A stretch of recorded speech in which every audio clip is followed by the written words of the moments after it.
Yo creo que la adicción es aquello que nos interfiere en la vida, ¿no? Que no nos permite desarrollar una vida normalizada, que nos cambia por completo el comportamiento bueno, sí, la conducta y nos genera un malestar profundo, ¿no? Nos desconecta. Básicamente todo lo que sabemos de la adicción es por experimentos con ratas en situación de laboratorio, ¿no? Ratas en cautividad a las que, bueno, se les suministra bien morfina, bien cocaína, diferentes sustancias y vemos cómo interactúan con la sustancia. Entonces, básicamente lo que hace una rata de laboratorio en cautividad y con una droga al alcance es consumir esa droga hasta morir. Bueno, pero vamos a ver, una rata es un ser tremendamente social, como somos los seres humanos, por otro lado. Si a una rata la aislamos de su grupo, la ponemos en cautividad y le ponemos una droga al alcance, hace esto. Pero ¿qué pasaría si a una rata le damos acceso a una droga, pero además la dejamos en su grupo de referencia y creamos un espacio enriquecido con todo lo que le gusta hacer a una rata? La etiqueta de crónico, esto es Es que mío y ya fíjate que está. la adicción o la definición canónica, ¿no? de adicción es, es una enfermedad crónica, se define así, ¿no? Por parte de la OMS, ¿no? Mm. O sea, que dices, madre mía, pero entonces, claro, muchas veces las personas llegan y dicen, bueno, entonces, ¿qué sentido tiene que yo haga algo?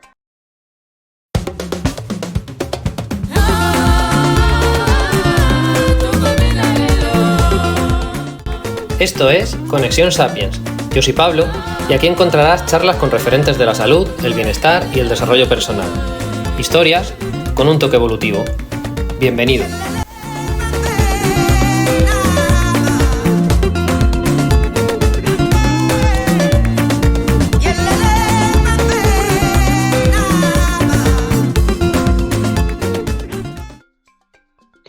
Muy buenas, bienvenidos a otro episodio y os pongo en contexto.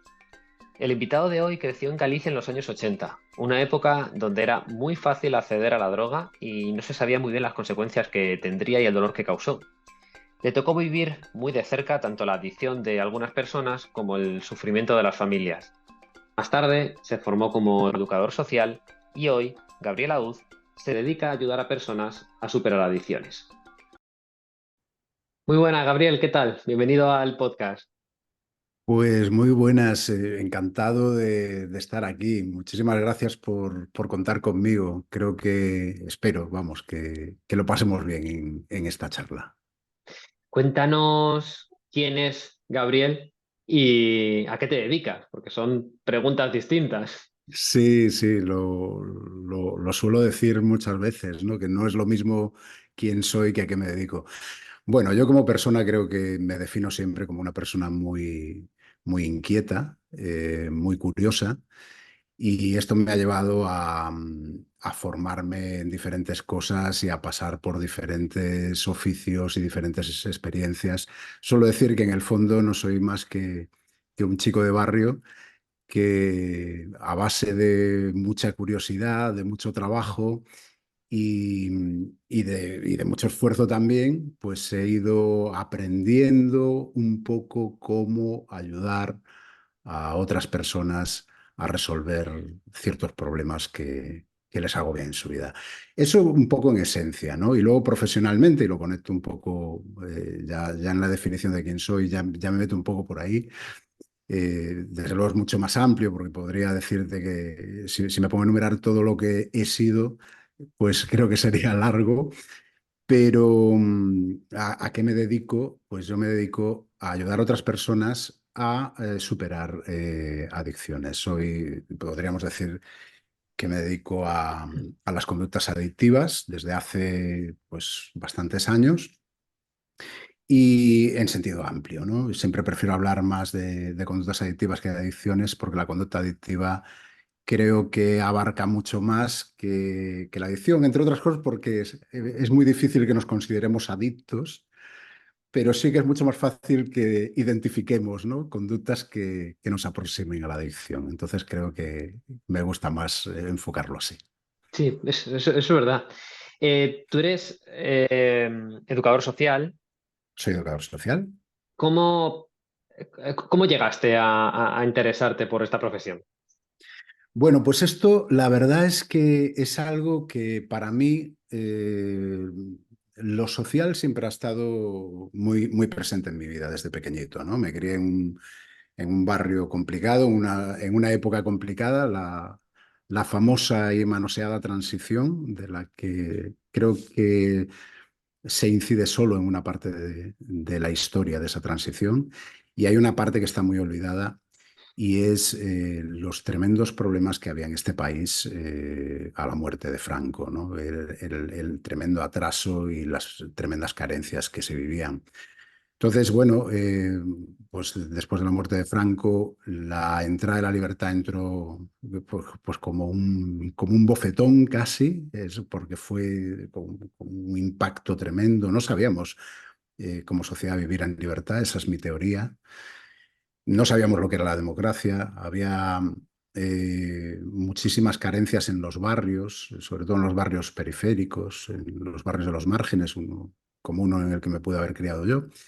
Y, y entonces, bueno, había tremendas carencias y yo vengo de tradición familiar, ¿no? De involucrarse mucho en la comunidad, ¿no? Y eso, por ejemplo, mis padres me lo inculcaron desde muy pequeñito. Por ejemplo, ellos se involucraron mucho en la creación de la asociación de vecinos del barrio, que fue para mí algo determinante en aquel barrio. Y al involucrarse ellos, creo que mis padres se equivocaron en muchas cosas en mi educación, pero en algunas acertaron y una de ellas fue que decidieron involucrarme de alguna manera también a mí. Y entonces yo de repente pues me vi pues creando o contribuyendo a crear, ¿no? Yo sería un niño de 10 12 años, pero estaba muy implicado creando los equipos de fútbol sala del barrio, que fueron una gran apuesta de la asociación de vecinos para los chavales que estaban en la calle. Estamos hablando de la época, ¿no? Del baby boom, donde había un montón de niños en las calles, y alejar a los chavales de la calle, o ya que iban a estar en la calle, que estuvieran haciendo algo constructivo para sus vidas, como podía ser el deporte, ¿no? Y aquello yo creo que fue una sabia decisión y a mí me aportó la experiencia ya desde muy joven de cómo podía transformar la realidad en la que vivía, cómo podía con mi aportación hacer eso. Fue determinante para mí, porque yo mismo al involucrarme en los equipos, a mí me dio una tabla de salvación, algo a lo que agarrarme, y bueno, ayudó a muchos chicos que estaban en la misma situación que yo. Entonces, desde ese momento, estamos hablando de una época en que la heroína entra en Galicia, que es donde yo me crié, de una forma brutal, de una manera inconsciente, los primeros consumos, los primeros consumidores de heroína. Luego, bueno, pues todo como que se vuelve mucho más turbio. Yo hablo de no sé si acertadamente o no, pero hablo de una auténtica pandemia en aquel momento que asoló a una generación entera, la diezmó por completo. Mm. Muchos de los chicos con los que yo tenía relación acabaron pues en los equipos de fútbol, y con los que interactuaba en el barrio pues acabaron realmente mal. Y eso a mí me marcó de alguna manera, que yo, pues, en muchos sentidos, tenía el sentimiento de culpa de no haber podido ayudar a mucha más gente. Y bueno, eso hizo que durante muchos años, aunque me dedicara profesionalmente a otras cosas, la educación social seguía estando ahí, o lo social seguía estando ahí como una inquietud, como un plan B, hacia voluntariados, este tipo de cosas, pero, pero era un poco mi forma de aliviar el sentimiento de culpa, ¿no? De no haber podido ayudar más. Total, que en un momento clave de mi vida, en torno a ya acercándome a los 40, me surge la oportunidad de empezar a trabajar en una ONG que se dedica curiosamente al mundo de las adicciones, y ahí inició una carrera profesional que me ha traído hasta aquí, ¿no? Y bueno, este es el motivo por el que yo acabo dedicándome a la educación social. Al involucrarme en esta ONG, me dan la oportunidad de formarme como educador mientras trabajo. Y bueno, claro, yo era un conocedor, era un buen conocedor de esa realidad. En ese momento, la profesión a mí tiene algo curioso y es que resulta terapéutico para mí. Yo no sé si sería terapéutico para las personas que ayudaba, pero para mí es que sí que lo era. Es una broma, pero evidentemente para mí sí lo fue, ¿no? Y me ayudó, por ejemplo, a sanar ese sentimiento de culpa que yo tenía. Y por una razón, porque me ayuda a entender el proceso de adicción y saber sobre todo que yo había tenido muy poco que ver con las malas decisiones que habían podido tomar en su momento aquellos amigos míos, ¿no? Y entonces eso para mí resulta muy liberador y bueno, me trae hasta este punto donde yo ya no necesito trabajar, aunque sigo siendo profesional de las conductas adictivas, ya no necesito trabajar directamente pues con adicciones que generan tantísimo problema social o tanto dolor, sino que me puedo pasar pues a trabajar unas conductas adictivas que resultan pues un poco más llevaderas, ¿no? Como puede ser en lo que estoy centrado actualmente, como es el tabaco o las redes sociales, o, por ejemplo, reducir o abandonar un consumo de alcohol que no llegue al alcoholismo, ¿no? Entonces, este es un poco mi proceso y en este momento, pues, pongo todo mi conocimiento sobre las conductas adictivas un poco al servicio de este tipo de conductas adictivas más cotidianas, podemos decir. Mm. Esa primera parte de tu vida que te marca, nos estás hablando de Galicia, años 80, Ujú. cuando entra tantísima droga, el caso de Tito Miñanco, que Claro, nosotros sí, sí. más jóvenes conocimos por el libro Fariña, O Fariña, efectivamente. por la Ujú, serie. O ujú, sea, ¿cómo, fuera de la ficción, ¿no? De lo que es ujú. la serie, cómo era vivir en esos días allí? Porque parece que era, o sea, que había droga por todos lados. O sea, entró también como una Sí, oleada, como sí, un sin bofetón, control, y absolutamente no sin se sabía muy control. bien ni lo que la gente se estaba metiendo, vamos. Ni se sabía, ni importaba, ni se sabía como sociedad cómo responder a eso, yo creo que hubo diferentes momentos, ¿no? Y hubo, en Galicia además, yo creo que hubo un problema de cómo nos situamos éticamente ante esto, ¿no? Porque, por un lado, para muchas personas fue una forma de ganarse la vida, y no digo directamente los narcotraficantes, ¿no? Sino eh, el peluquero muchas veces vivía de que la familia del narco iba allí a cortarse el pelo. Y al final, o el que tenía un restaurante, o el que vendía coches, o el que vendía electrodomésticos, o el constructor. Entonces, al final, incluso los partidos políticos, ¿no? Podría Mm, hacer la broma, ¿no? Entonces, sí. al final, digamos que el dinero de la droga lo impregnaba todo, y entonces muchas veces se miraba hacia otro lado, porque al fin y al cabo era lo que pasaba con las drogas. En un primer momento, a lo mejor era un problema de esos jóvenes un poco alocados que vivían de esta manera, hasta que de repente la sociedad toma conciencia de que es un problema que afecta no es que afecte a los chicos que viven en barrios marginales, es que afecta por completo a la sociedad. Y entonces ahí las famosas madres coraje, ¿no? Mm. de gallegas que empiezan a reaccionar de una forma muy dura, consiguen un posicionamiento político, consiguen que la sociedad tome conciencia. Bueno, la sociedad va tomando conciencia porque ve realmente lo que pasa en las calles. Yo supongo que mi percepción puede estar un poco sesgada por lo que yo vivía en un barrio pues como el que yo vivía, que era un centro bueno, de consumo y de venta y prostitución. Era un barrio un poco peculiar, un barrio portuario donde había un cuartel, un astillero, un barrio obrero muy... ¿Qué barrio, Había, qué barrio es? Porque yo estoy hablando del barrio de Esteirón Ferrol, que es donde yo me crié, que es pues eso, una ciudad naval, una base militar donde había un gran astillero, donde trabajaban pues miles de personas. Entonces, cuando esas personas salían a la calle, era una barriada que estaba llena de bares, había pues eso, prostitución de baja estofa, había un cuartel de marinería cerca, había, digamos, un buen caldo de cultivo para que aquello fuera un desastre. Y de hecho, pues en parte lo fue. Y entonces lo habitual era ver auténticos chicos muy jóvenes, zombies por las calles. Bueno, pues era algo cotidiano, muchísima violencia, muchísima delincuencia. Bueno, pues había momentos que yo para pisar la calle miraba a los dos lados antes de poner un pie fuera. Y bueno, donde uno aprende pues un poco a sobrevivir en medio de ese entorno, pues aferrándose a cosas como la participación, que es la gran idea de mis padres.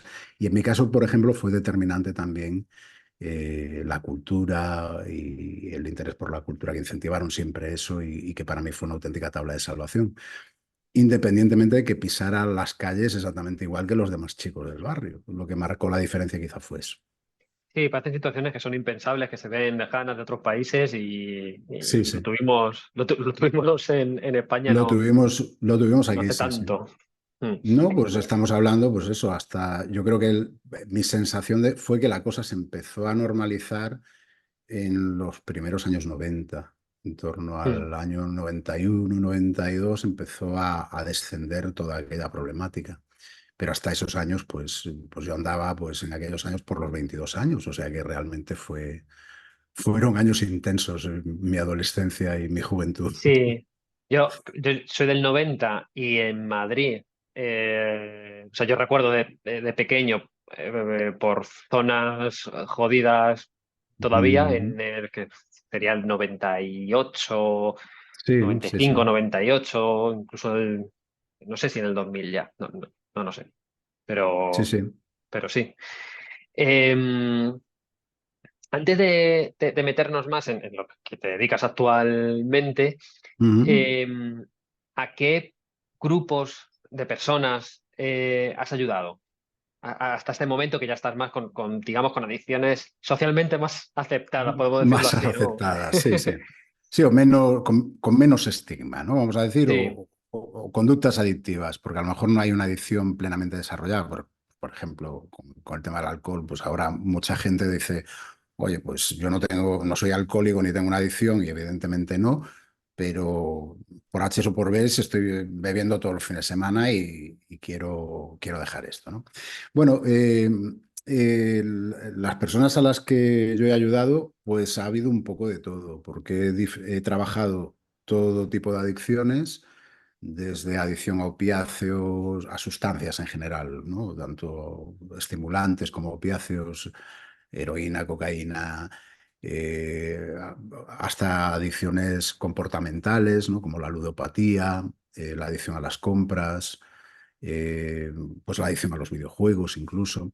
Y lo he trabajado en diferentes contextos, tanto en comunidades terapéuticas como en tratamientos ambulatorios o incluso en contextos como centros penitenciarios, como prisión, o centros especializados en patología dual, ¿no? Que trata la doble problemática de la adicción a las drogas y la enfermedad mental. O sea que creo que lo he recorrido todo: alcoholismo, tabaquismo, por supuesto, todo tipo Mm. de adicciones. Sí. Y al principio decías que es importante diferenciar conductas adictivas de adicciones. Ujú, Mm, ¿Puedes dar ejemplos con algo común, con el alcohol, con las redes ujú. sociales? ¿Qué diferencia una adicción de una conducta adictiva?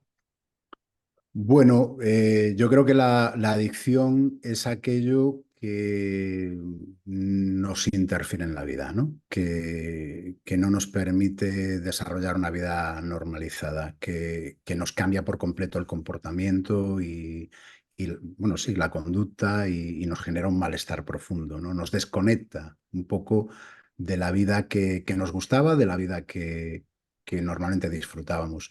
Y una conducta adictiva puede ser pues pegarse un atracón de series de Netflix, por ejemplo, ¿no? Un fin de semana. Vale, pues es una pérdida de control en un momento puntual, y yo creo que la adicción conlleva una pérdida de control a nivel generalizado, ¿no? Ya a nivel vital, ya cuando se desordena tu vida por completo, cuando ya comer o levantarme a una hora o ir a mi trabajo o el cuidado de mis hijos deja de ser una prioridad, y la prioridad pasa a ser aquello que me ocupa la cabeza, que puede ser, pues eso, desde el juego patológico hasta cualquier Sí. sustancia. ¿Cómo lo abordas? ¿Una adicción o una conducta adictiva? Bueno, para mí, a ver, yo hago diferencias. Yo actualmente no estoy trabajando con adicción a sustancias como la heroína, la cocaína o con problemas como el alcoholismo, ¿no? En estado grave, digamos, porque yo entiendo que tal y como trabajo yo actualmente, que estoy trabajando pues, en consulta privada o incluso online. Entiendo que ese tipo de adicciones tienen muy mal pronóstico, tal y como yo las trabajo, con lo cual eso he decidido que no lo hago porque vamos, no me dedico a sacarle el dinero a nadie ni a engañar a nadie, me dedico a ayudar a las personas. Entonces he decidido ya salir un poco de ese tipo de trabajo. Entonces, no es lo mismo el abordaje pues, de una persona que llega con una adicción a la heroína tremenda que lleva años con una vida totalmente desestructurada, que es incapaz de levantarse a su hora de la cama, o tener una higiene, o que, bueno, este tipo de cosas, ¿no? Pues eso evidentemente necesita un trabajo en equipo y probablemente necesita un pequeño retiro del mundo para volver a poner en orden su vida antes de volver a reincorporarse al mundo con normalidad.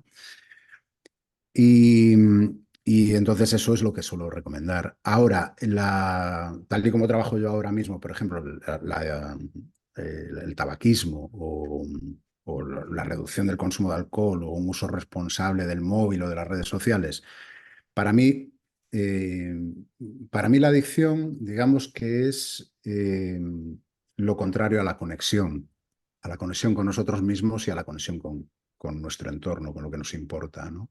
Es decir, que lo que hace la adicción o la conducta adictiva es desconectarnos, ¿no? No nos permite disfrutar de la vida como disfrutábamos a lo mejor antes, ¿no?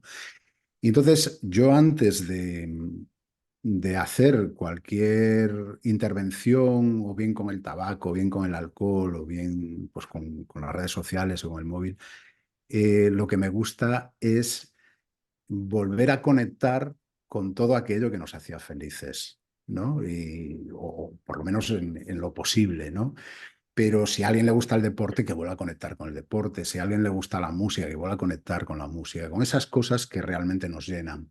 Porque a partir de ese momento tenemos algo muy sólido a lo que agarrarnos y podemos empezar a abordar pues, la reducción o el abandono, ¿no? de Mm, esa conducta que nos trae de cabeza. Tenemos algo sólido que nos va a sostener, porque muchas veces da miedo, ¿no? El decir, vale, y si suelto esto, ¿qué hago, ¿no? Con mi vida, ¿qué hago con todo este tiempo?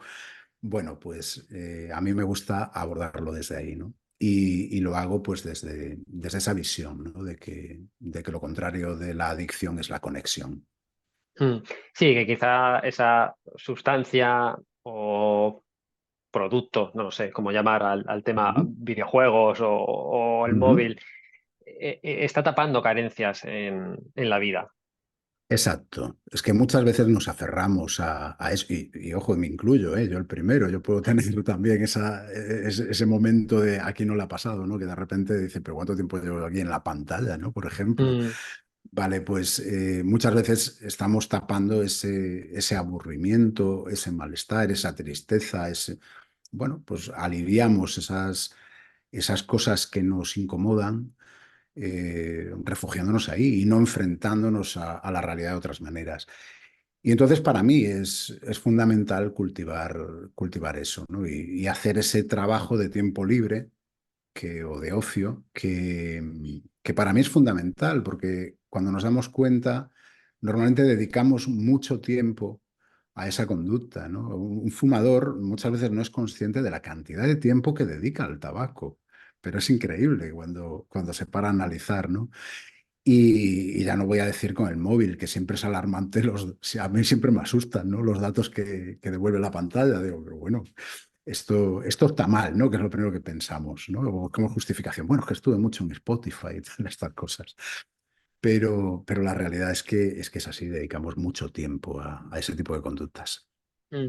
Viene relacionado cuando estamos preparando el podcast, que hablamos Ujú. del experimento de Brooks Alexander, Sí. y como está relacionado con esto que estamos hablando, sí que me gustaría Ujú. que lo comentaras ahora. Sí, la verdad es que a mí me inspira mucho, ¿no? Esa historia del experimento de Bruce Alexander y un poco está en la base. De hecho, es algo que luego llama mucho la atención a, tanto a compañeros de profesión como a las personas con las que trabajo, porque me dicen, pero bueno, ¿cuándo empezamos a quitar tabaco? Si estamos aquí haciendo un poco, organizando el ocio y el tiempo libre. Bueno, pues sí, tiene que ver con ese experimento de Bruce Alexander, porque básicamente todo lo que sabemos de la adicción es por experimentos con ratas en situación de laboratorio, ¿no? Ratas en cautividad a las que, bueno, se les suministra bien morfina, bien cocaína, diferentes sustancias y vemos cómo interactúan con la sustancia. Entonces, básicamente lo que hace una rata de laboratorio en cautividad y con una droga al alcance es consumir esa droga hasta morir. Es lo que sabemos y es así. Pero Bruce Alexander lo que hace con esos experimentos, los estudia y dice, bueno, pero vamos a ver, una rata es un ser tremendamente social, como somos los seres humanos, por otro lado. Y dice, claro, si a una rata la aislamos de su grupo, la ponemos en cautividad y le ponemos una droga al alcance, hace esto. Pero ¿qué pasaría si a una rata le damos acceso a una droga, pero además la dejamos en su grupo de referencia y creamos un espacio enriquecido con todo lo que le gusta hacer a una rata, que le gusta jugar, que le gusta esconderse, que le gusta parearse, que le gusta comer, tiene todo lo que una rata de laboratorio disfruta. Vamos a ver qué pasa. Entonces creo una gran jaula con un montón de juegos, escondites, alimento, donde esas ratas de laboratorio podían hacer todo lo que les gustaba. Y entonces lo que se descubrió es que muy poquitas ratas recurrían al consumo de drogas y desde luego las que lo hacían no consumían hasta morir. Entonces, esos experimentos que luego se interrumpieron porque bueno, se les cortó la financiación y porque básicamente cuestionaban todo un sistema de lucha contra la droga, cuando en realidad Bruce Alexander lo que estaba planteando es quizá no hay que luchar contra la droga y quizás lo que hay que hacer es crear entornos enriquecidos en lugar de estos barrios dormitorio marginales que son caldo de cultivo pues para que pasen muchas de estas cosas, ¿no? Ese era el cuestionamiento al que él llegaba. Y entonces, bueno, a mí me inspiró mucho esa historia y entonces empecé a introducir este tipo de trabajo que muchas veces, no digo que no se haga en otro tipo de tratamientos, pero que muchas veces se ve como secundario. Y para mí resulta fundamental el abordaje de cualquier conducta adictiva desde un contexto biopsicosocial. Y yo creo que muchas veces lo social, por la razón que sea, se descuida. Y yo creo que todos sabemos la importancia que tiene lo social, ¿no? Entonces, para mí es fundamental eso. Sí, quizás abordada de una forma muy conductual y, Ujú. y el apoyo social, la tribu, para que nos entendamos, tu tribu.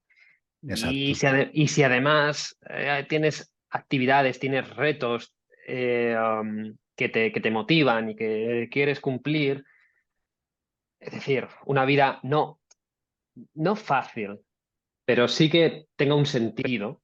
Yo creo exacto. que es difícil que entre cualquier tipo de adicción. Exacto, es imposible, no queda hueco para la adicción. Esa es una frase que yo repito muchas veces.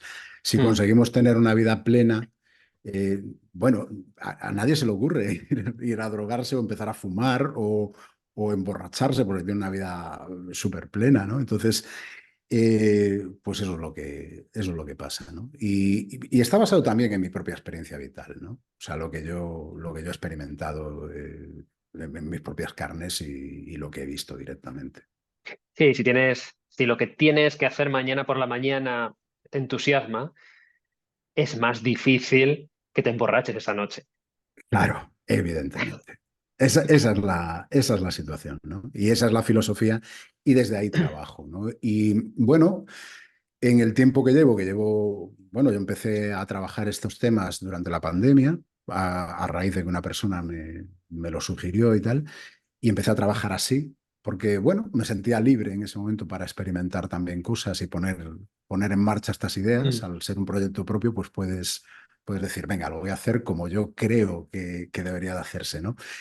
Y la verdad es que las personas que han trabajado conmigo, una cosa que me ha llamado mucho la atención es que lo que principalmente destacan, sí, destacan que muchas veces que han logrado el objetivo, que era pues reducir determinados consumos, eliminarlos, pero lo que más destacan es que tienen una vida estupenda, que han vuelto a conectar con cosas que tenían muy olvidadas o que les hacía ilusión probar hacía mucho tiempo, pero por lo que fuera no lo habían hecho. Entonces, muchas veces estos programas que yo pongo en marcha sirven como empujoncito para iniciarse en cosas que uno siempre quiso probar o reconectar con cosas que había abandonado. Y a veces se produce como una especie de efecto dominó, ¿no? Que lleva a la persona a querer cuidarse en cada vez más cosas. Y a veces me sorprende el alcance, ¿no? Porque eh, pues a lo mejor una persona se ha puesto en contacto conmigo pues para dejar de fumar o dejar de beber y de repente hace ejercicio, ha cambiado su alimentación, pero a lo largo de años, y es algo en lo que yo no he tenido nada que ver, pero digamos que ese primer paso le motivó para ir dando otros. Y cuando me dicen estas cosas de mis programas, a mí la verdad es el mayor cumplido que me pueden hacer. Claro, sí, que es, Mm. la misma persona, pero totalmente distinta. Y Ujú. es esa misma persona que, que además se le estigmatiza por la Mm. adicción. Y conecto con otra cosa que quería tratar, si es quizá una de las mayores barreras a la hora de que una persona con una adicción progrese o deje de consumir a lo que sea que sea adicto, el también notar la culpabilización de la sociedad, se le mira mal. Sí, sí, sí, sí, es verdad. Y no solo eso, sino también, primero esa culpa, ¿no? Que se Mm. señala mucho a la persona como responsable, sino también el sentimiento de fracaso que muchas veces conlleva, ¿no? Y que a veces, yo creo que además muchas veces cuesta reconocer que hay un problema por el sentimiento de fracaso que implica eso y el tremendo peso, ¿no? que supone. Y sí, yo creo que desde luego la culpa no sirve para nada. Desde luego creo que una persona no es responsable en ningún caso de haber desarrollado una adicción. Los mecanismos de la adicción son complejos. Puede ser responsable de haber tomado alguna mala decisión en su vida, pero eso, ¿quién no es responsable de eso? ¿Quién no ha tomado alguna mala decisión en su vida, ¿no? Y sí, pues has tomado la mala decisión de haber empezado a fumar con 15 años o con 16 años, pero vamos, mm, que eso te marque, como pasa muchas veces, personas que empiezan a fumar con 15, 16 años y se plantan en los 50 y siguen fumando y se sienten culpables de haber desarrollado una adicción. Bueno, pues no, porque hay procesos complejos que intervienen en eso y claro, sí, muchas veces se señala socialmente y a veces un poco desde el desconocimiento y con buenas intenciones, bueno, pues si tiene una adicción es porque quiere, se ha metido él porque ha querido ahí. Bueno, hay muchos factores que llevan a eso, ¿no? Y en ese sentido a mí no me gusta señalar y es cierto que una de las cosas contra las que hay que luchar en muchos casos es liberar a la persona de ese estigma social, de ese sentimiento de culpa, de ese fracaso y es más, creo que ese sentimiento de culpa y ese fracaso muchas veces es responsable de muchas recaídas si no se trabaja adecuadamente. Con lo cual, ya supongo que lo estás deduciendo, mi sistema no tiene nada que ver con la culpabilización, ni con reñir, ni con decir lo has hecho mal, pues vale, pues te voy a castigar. No tiene nada que ver con eso, que para mí es una visión tremendamente moralizante de las conductas adictivas que al fin y al cabo una adicción es una enfermedad más. Y creo que es muy injusto señalar a alguien por una enfermedad que está haciéndole sufrir, ¿no? Puede pasar un poco, me parece, con la obesidad. Creo que puede pasar algo parecido. No sé si tú estás de acuerdo con esto. Sí, sí, sí, sí, sí. Es un estigma tremendo. Eso no quiere decir que no sea un problema. Es una- Mm. Porque ahora, como hay que ponerse en un bando o en otro, todo está súper polarizado. Con la Sí. obesidad pasa lo mismo. O sea, si dices que la obesidad es un problema, eh, parece que estás insultando a las personas obesas. No, es un Mm. problema, es una patología, pero como patología multicausal y súper compleja, no tiene soluciones fáciles Evidentemente. y tan sencillo o tan simple como decir, bueno, pues entonces deja de comer. ¿No? Y ya está. Entonces el que lo ve desde este lado, que es el que está en el otro, dice, no, la culpa del que está obeso es suya porque come más de la cuenta. Claro, y No. no se mueve, Entonces, y no da, y claro, sí, claro, y no eso es, es, entonces no es tan simple. claro. Y sí, y pasa eso, claro, que si encima tienen la presión social de que han fracasado, eso es súper estresante también, y el estrés es un factor más Evidentemente. para la obesidad. O sea, y yo creo que pasa con todo, ¿no? Mm. Con el alcoholismo.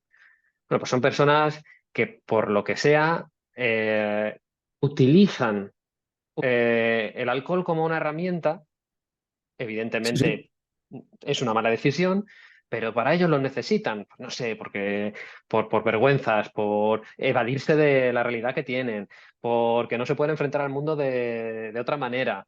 Claro, es muy difícil reconocer, porque lo sabes, que eres alcohólico, porque eso es un fracaso.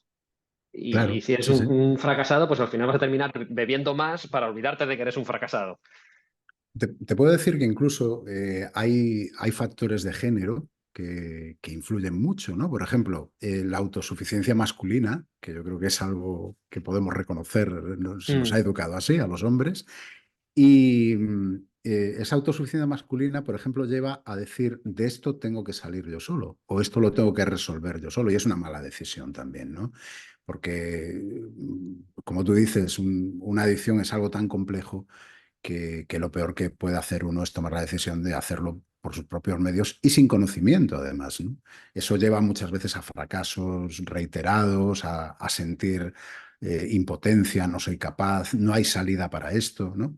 Cuando en realidad el proceso de deshabituación normalmente es un proceso también de aprendizaje y de ensayo-error en algunas ocasiones. Oye, pues algo ha fallado aquí y eso nos da una pista. Ah, bueno, pues es que se nos ha escapado este factor, pues vamos a prestar la atención, ¿no? Y entonces, quien toma esa decisión, ¿no? Pues de manera autosuficiente, se está perdiendo todo ese aprendizaje, toda esa ayuda y está pegando palos de ciego, que lo que hacen es alimentar muchas veces más el problema. Y con respecto a la mujer, lo que suele suceder es que se señala mucho más a las mujeres con un problema de adicción. O sea, el mero hecho de decir, voy a ponerme en manos de un profesional, por suerte las mujeres sí son más dadas, ¿no? A pedir ayuda, porque no tienen esa educación de género tan marcada en ese sentido, pero el mero hecho de ponerse en tratamiento porque hay una adicción se le señala mucho más. O sea, está peor visto una adicción o una conducta adictiva en una mujer normalmente que en un hombre. Con lo cual hay una doble estigmatización. No solo se te señala por una adicción, sino que se te señala porque eres mujer adicta, ¿no? Y eso es terrible, ¿no? Entonces, bueno, pues sí, es una de las grandes batallas que tenemos, sí. claro, y hay otra vez la importancia del plano social, del sentirte Exacto. acompañado y no juzgado con tu grupo. Claro, pero, en fin. Eh, bueno, tú tienes el proyecto tuyo se llama Libre de Humos, Ujú. aunque sí estás teniendo experiencia con otro tipo de adicciones que no solo tabáquico. Sí. Pero sí me gustaría que comentaras un ejemplo, un caso de éxito y, y podemos ir viendo qué dificultades se han ido encontrando por el camino. Bueno, casos de éxito, claro, hay alguno. Y sí, la verdad es que es curioso porque, de hecho, este proyecto empieza a raíz de un caso de éxito, ¿no? Eh, Quiero decir que, bueno, pues una persona que sabía a lo que me dedicaba, pues un día se puso en contacto conmigo y me dice, oye, necesito ayuda, tú me puedes echar una mano con esto. Y bueno, después de pensarlo, porque yo realmente, aunque había trabajado el tema del tabaco, pues de manera presencial nunca lo había hecho online, esto en plena pandemia, pues se disparan, ¿no? Los consumos de tabaco, de pantallas, de alcohol, todo esto. Y entonces, pues esta persona detecta que empieza a perder control y me pide ayuda. Y entonces, bueno, yo lo pienso, creo que lo puedo probar online, damos el paso, funciona muy bien. La verdad es que me funcionó muy bien el programa. Y a partir de ahí me empiezo, bueno, pues pensé que iba a ser algo puntual, pero empieza a suceder que hay un boca a boca y me empieza a llegar gente a pedir ayuda a cada vez más gente. Y entonces es cuando me planteo, pues decir, bueno, pues vamos a crear ya un proyecto en torno a esto porque es algo que me está demandando pues la gente que se pone en contacto conmigo. Y bueno, pues este caso de éxito provoca que llegue a este punto. Y sí, bueno, pues imagínate, en pandemia, pues estábamos todos confinados y bueno, pues es muy fácil, pues tanto el tabaco como el alcohol tener muy al alcance de la mano. Pues en este caso era una persona que por las circunstancias se había quedado sola en su vivienda y digamos que empieza a ser consciente de que se salta cada vez más límites. Si antes fumaba solo en una pequeña terraza, de repente está fumando en toda su casa y en todo momento. Y si fumaba 10 pitillos al día, de repente está pasando del paquete y claro, dice, pero ¿esto a dónde me lleva? Y además ve que empieza a afectar pues también el consumo de alcohol. De repente, pues si me tomaba una cerveza de vez en cuando, empiezo a tomar dos, tres, y si tengo cuatro, me las bebo, ¿no? Y metido en casa todo el tiempo, ¿no? Entonces, bueno, pues la situación para mí, tal y como me la describió esta persona en un primer momento, me parecía terrible, porque era todo el día en casa viendo Netflix en el salón, en el sofá, fumando y bebiendo. Y después de un par de meses, la situación era totalmente diferente, ¿no? Y lo que me llamó mucho la atención era un estilo de vida diferente. Era salir a hacer ejercicio, pero de forma muy natural. O sea, de repente esta persona toma la decisión, por ejemplo, de ir caminando claro, no es de repente, ¿no? Pero de ir caminando a su trabajo, que está a 7 kilómetros, de ir y volver caminando del trabajo y hacerse 14 kilómetros diarios caminando, porque le gustaba mucho caminar y hacía muchos años que no caminaba. Y empezamos, pues, por ejemplo, con algo muy sencillo que era oye, cuando bajes a tirar la basura, que era el momentito, no sé si te acuerdas, Pablo, ¿no? El Sí, sí. momentito que teníamos para estirar un poco las piernas, pues decirle, oye, en vez de irte al contenedor que tienes más cerca, vete al siguiente, camina un poco más, échalo en el siguiente, echa la basura en el siguiente y vuelves a casa. Y eso era un esfuerzo tremendo en aquel momento, ¿no? Y poco a poco vamos ampliando un poco el margen, date una vuelta a la manzana, vamos, tal. Bueno, pues de ese punto hasta hacerse esos 15 kilómetros diarios, ¿no? Y de repente, pues conectar en ese paseo, que para mí fue un alarde de creatividad por su parte, esto no tengo yo nada que ver, esto fue una aportación propia, pues le gustaba la fotografía. Entonces de repente dice, hey, pues aprovecho el paseo para sacar fotos de los edificios de Madrid que me encantan y en mi paseo. Y de repente los comparto en redes sociales y de repente hago un montón de cosas asociadas que van, pues eso, provocando ese efecto dominó con un montón de cosas que hace que ahora mismo esa persona tenga una vida radicalmente diferente a la que tiene, donde el menor de los beneficios ha sido dejar de fumar. Y Ya. me parece alucinante, ¿no? ¿Cuál es, fueron, no sé, el primero o el segundo paso? O sea, los que yo creo que posiblemente sean los más pequeños, pero los más importantes. No sé si te acuerdas o si lo puedes contar, claro. Sí, bueno, yo puedo decir un poco, claro, esto es un poco la estructura de mi programa. Yo empiezo trabajando sobre todo la parte motivacional, ¿no? Si no hay trabajo fortaleciendo esa motivación o a veces generando, ¿no? Porque muchas veces la motivación sí, bueno, se llega, pero con la justita para dar el paso y hay que trabajarlo un poco más, ¿no? Y entonces, dentro de ese trabajo de motivación, va todo este trabajo de, primero, introspección, qué es lo que me gusta, qué es lo que me hace vibrar. Para eso, evidentemente, tengo mis ejercicios y mis técnicas. Entonces ahí la persona conecta un poco, ¿no? con esas cosas. El siguiente paso, pero ni siquiera le pido, oye, ve pensando con qué conectas y sal ya a hacer algo, sino que el siguiente paso sería decir, oye, y de todas estas cosas con las que te sientes pues en conexión, ¿cuál crees que sería factible que pudieras empezar a hacer mañana mismo? Elige una, la que sea, la que más te guste o la que más fácil te resulte. Vale, pues empezamos por ahí.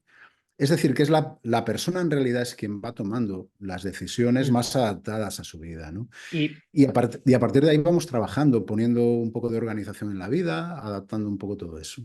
Sí, sí. y esos primeros pasos de motivación, de hacer cosas que te gustan o de recuperarlas, es sin tocar la adicción. O tocándola levemente, en el sentido de que lo más normal que me pase en las primeras conversaciones ya, antes de empezar, es que por alguna extraña razón, que no es tan extraña, ya se reduce ese consumo o ese uso un poco abusivo, ¿no? del problema, ¿no?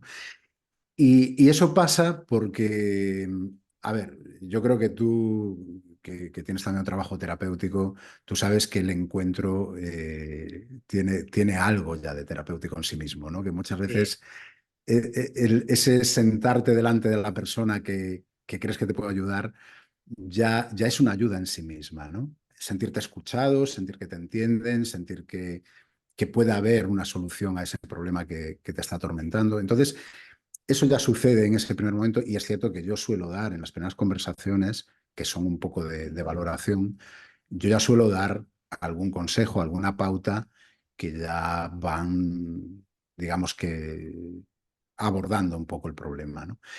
Entonces, la persona no tiene en ningún momento la sensación de estar haciendo ningún esfuerzo. La sensación que tiene es, bueno, pues estamos aquí viendo actividades que me gustan, pero yo no estoy haciendo ningún tipo de esfuerzo, porque de forma natural ya va haciendo esa reducción progresiva, ¿no? Luego, claro, pasada ese primer momento, de esa primera fase de motivación, ya nos metemos directamente a lo que es la conducta problemática, que yo, pues como te decía antes, abordo pues desde un punto biopsicosocial, prestando atención a la parte biológica, a la psicológica y a la social. Y lo vamos haciendo, pues, sí, un poco por etapas, pero también un poco, se van solapando un poco esas etapas dependiendo de cada caso. Mm. Y la última fase, que para mí es fundamental, es la prevención de recaídas, porque creo que es para mí lo que diferencia a bueno, esta es mi visión, ¿no? Un programa serio de uno que no lo es. O sea, tenemos que dar herramientas a la persona para que no se produzcan esas recaídas o se produzcan en la menor medida posible, pero si se producen, ¿qué puede hacer? Porque no se acaba el mundo porque haya una recaída. A veces las recaídas son necesarias dentro del proceso. Sí, para saber en qué ha fallado. Decías lo de que la visita es terapéutica en sí misma, porque la persona se siente escuchada también, pero no, y no solo eso. A ver, primero ya el primer paso es el que da la persona que busca ayuda, que Evidentemente.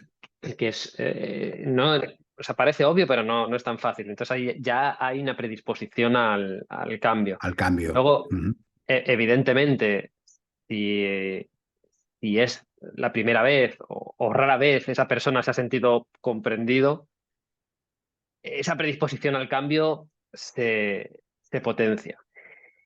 Y bueno, luego estoy totalmente de acuerdo, es buscar esas motivaciones que cuando se van metiendo las motivaciones o esas cosas que te gustan hacer, hay menos hueco para la adicción. Claro, A mí claro.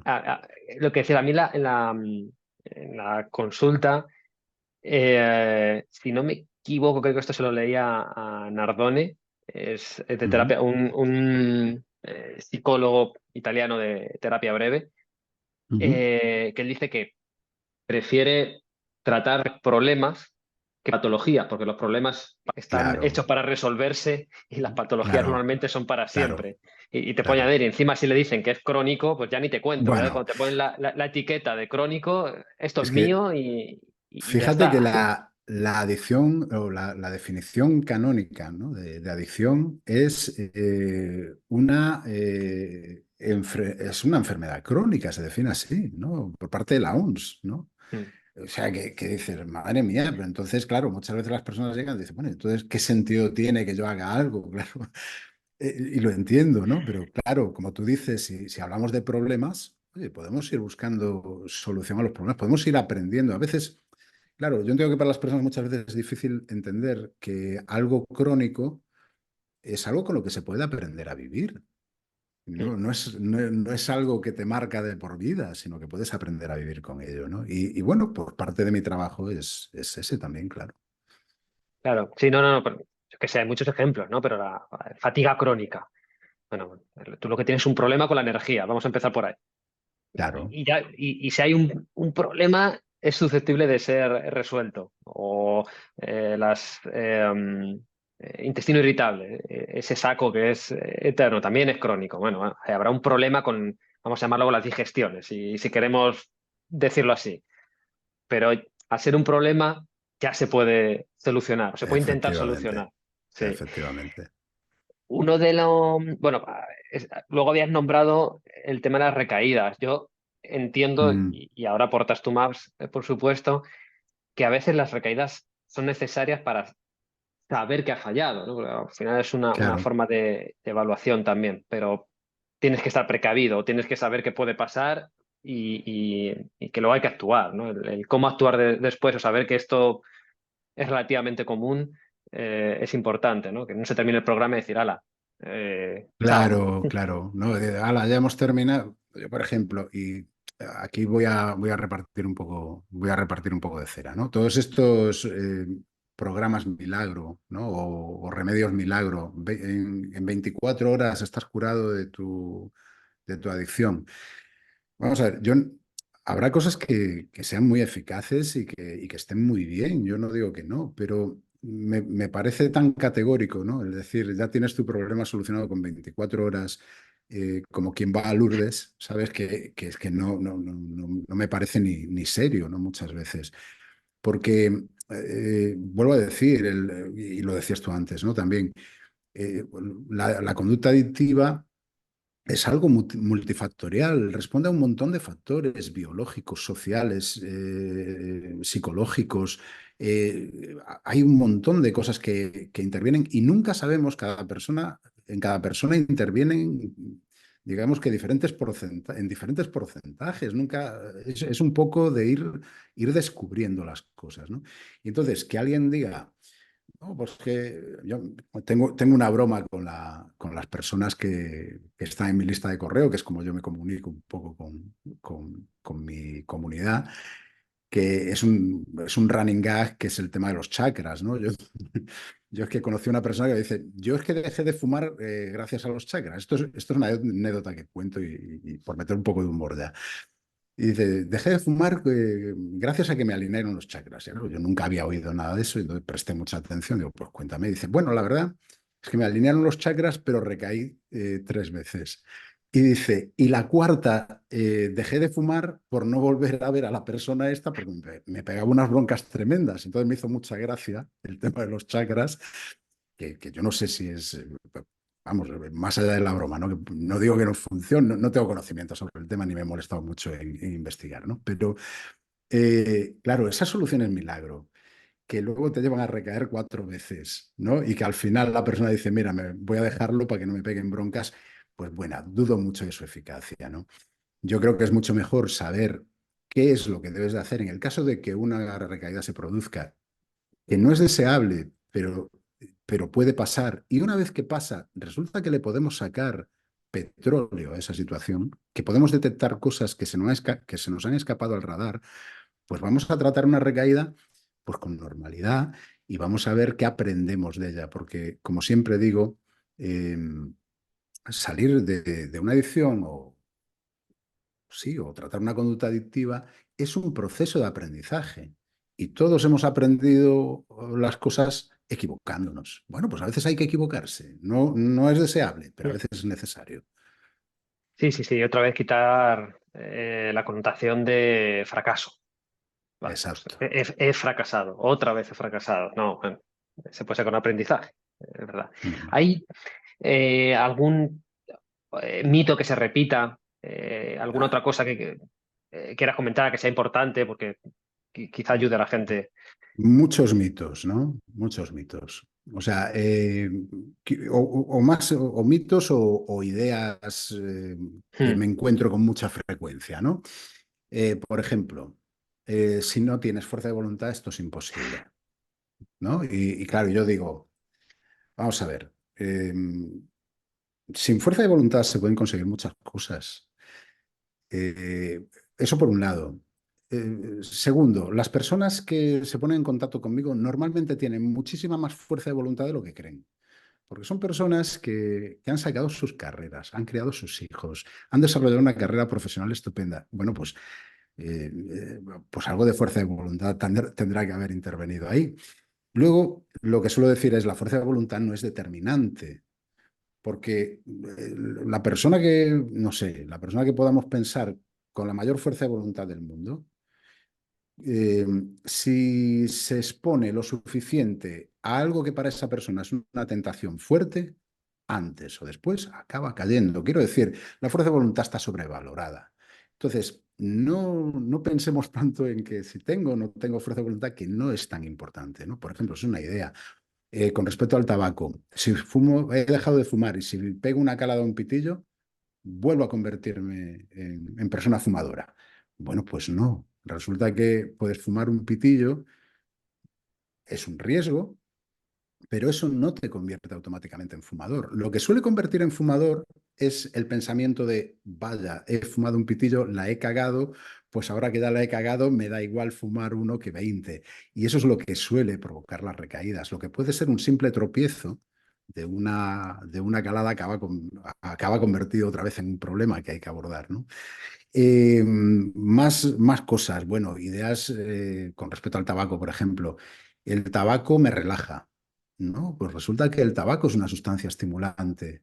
Lo que te relaja es que esa calada, después de un tiempo que has estado sin fumar, te alivia el síndrome de abstinencia, simplemente, ¿no? O luego, por ejemplo, ideas como, y lo entiendo, personas que han hecho varias intentonas y no lo han conseguido en diferentes momentos de su vida, llegan a pensar que es imposible dejarlo, ¿no? O, por ejemplo, que es un apoyo fundamental en su vida, Hmm. que realmente muchas veces no piensan que puede haber otras alternativas saludables para solucionar eso, ¿no? Que realmente utilizas como muleta, muchas veces el tabaco o las pantallas o el alcohol, cualquier cosa, ¿no? Entonces, bueno, estos son quizá mitos o ideas que me voy encontrando con mucha frecuencia Hmm. y que tengo Sí, que ir eso. desmontando. Claro. Bueno, hay Perdona. veces, no, que es eso, que hay veces que o sea, las personas utilizan este tipo de sustancias o otro tipo de adicciones, que puede ser Mm. pantalla como puede ser el deporte. Pues sí, sí, Eh, sí. O el sexo. sí. Mira, yo hace poco y te interrumpo, brevemente. Mm. Bueno, hace poco, hace unos años ya, tuve la suerte de asistir a una formación con Enrique Etxegurúa, que es uno de los máximos exponentes, un psiquiatra vasco, uno de los máximos exponentes en las conductas adictivas en este país. Y dijo una cosa que yo repito muchas veces porque se me quedó grabada, y es que decía que cualquier conducta placentera es susceptible de convertirse en adicción. Y es cierto, ¿no? Cualquier cosa que nos gusta podemos caer en un abuso y del abuso a la adicción realmente hay un pequeño paso a veces. Claro. Y al final se termina convirtiendo para ellos en una muleta para la vida. Ujú, Entonces, ujú. si no le das otra muleta, si no puedes tener otra Exacto. cosa a la que agarrarte en tu vida, no puedes soltar. Recursos. Claro, no puedes Es soltar el crear que recursos, conoces. Mm, claro. eso es. Bueno, pues a no ser que quieras agregar algo más, yo por mí contento. Yo creo que creo que podríamos estar hablando horas, tengo la sensación, Sí. pero bueno, yo creo que hemos abordado bastante un poco todo y yo me quedo muy satisfecho de esta charla, me lo paso muy bien. Te voy a hacer las dos últimas preguntas que van fuera del tema a tocar. Venga. La primera, más que una pregunta, es una recomendación. Es una Ujú. recomendación de libro, podcast, serie, película o cualquier material que te haya servido a ti y que quieras compartir. Y no tiene por qué ser de adicciones. Bueno, pues como curioso compulsivo y consumidor cultural impedernido, podríamos hacer otro programa sobre esto. Pero bueno, puedo mencionar pues alguna cosa. Bueno, creo que hay un libro, por ejemplo, que suelo recomendar y que un poco, casi lo suelto antes, o sea que ha estado bien que me callara porque me lo guardo para el final, que es cuando tú hablabas de tener, de dotar un poco de sentido, ¿no?, a nuestras vidas. Y bueno, hay un libro que para mí es un poco fundacional en este sentido, que es el libro del psiquiatra Viktor Frankl, El hombre en busca de sentido, que es un libro apasionante sobre cómo se puede sobrevivir dotando de una vida de sentido en las circunstancias más adversas, que para él fueron, él habla en primera persona como alguien que ha vivido las circunstancias más adversas en un campo de concentración nazi, ¿no? Y cómo es posible incluso ahí encontrar sentido y que ese sentido sea determinante. Es otro quizás de los libros o de las historias que me ha inspirado mucho también para el modelo de trabajo que yo tengo. Y quizás me gustaría ya en ficción mencionar el libro Maniac de Benjamin Labatut, que aunque es una novela, toca cuestiones de historia y filosofía de la ciencia. Ya su libro anterior, Un verdor terrible, me pareció apasionante y en este estoy ahora totalmente sumergido. Si puedo hacer alguna recomendación más breve, mira, Sí, sí. el podcast de Alex Fidalgo, de Lo que tú digas, me parece una genialidad. Para mí sería un sueño llegar algún día a estar con él sentado. Ojalá nos oiga y se le, Bueno, y que nos se esté le- escuchando ya es un logro para mí también.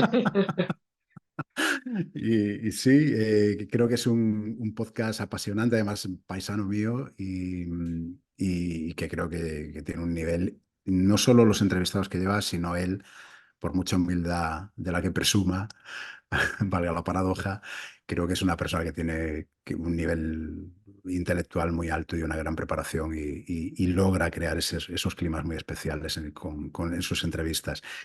Y una película que me ha gustado mucho y también tiene que ver con cosas que hemos hablado, se llama Lucky, o Lucky, vamos, protagonizada por Harry Dean Stanton, ya tiene unos cuantos años, pero es una película sobre cómo afrontar la vejez y la muerte, pero desde un punto de vista bastante, sí, digamos, humorístico y desdramatizado, y me parece una auténtica obra maestra. Pues queda todo apuntado. La última, ¿qué es la salud para ti? Ten en cuenta que Bueno, es totalmente subjetivo sí. y tu opinión. Bueno, sí, claro, la definición clásica de salud, ¿no? Lo de que lleva desde los años 40 sin tocarse, lo cual podemos pensar que es bastante buena, ¿no? Si no se ha No, modificado, como, ¿eh? como ausencia de enfermedad, Claro, el estado de. está cambiada, está cambiada. Está Está cambiada cambiada, sí, recientemente. a un Bueno, estado de pero bienestar sí, sí, a físico, eso psicológico es. y pues, no sé qué más. Sí, sí, sí, es un total, sí, era lo que iba a decir. Pensé que esa modificación ya era en los años, ya estaba introducida en los años 40, pero no debe ser una adición posterior. Sí, habla de un estado de total bienestar físico, psicológico y social Mm, que está muy bien, pero que a mí me parece un imposible, ¿no? Porque ¿quién tiene ese estado absoluto de bienestar a todos los Sí, niveles? No, creo que como ideal puede estar muy bien, pero para mí, quizás por matizar un poco, y soy un poco atrevido, yo diría que para mí la salud es sentirnos en control, ¿no? de nuestra vida, que podemos afrontar las cosas que nos suceden, que podemos tener, pues sí, no sé, un problema determinado de salud o a todos los niveles y que lo podemos afrontar. Yo creo que para mí eso es tener salud, aunque haya un momento puntual en el que no tenemos un estado de salud pleno, que yo creo que es realmente complicado conseguir. No sé qué te parece esta me aportación. parece, no, me parece perfecto. O sea, no puedo añadir nada a lo que es una opinión, una visión personal. Y todas son válidas, o sea, porque al final, Ujú. dependiendo del contexto de cada persona, ven la salud de una forma o de otra. Y es bonito escucharlo y por eso termino siempre el podcast con esta pregunta para todos. Yo es que como buen gallego tenía que acabar con una pregunta. Entonces, por eso te decía que qué te parece, porque claro, tenía que acabar así. Pues nada, aquí lo dejamos. Muy bien, pues Pablo, ha sido un gustazo, me lo he pasado genial, de verdad. Y igualmente. Bueno, un saludo. Igualmente, chao.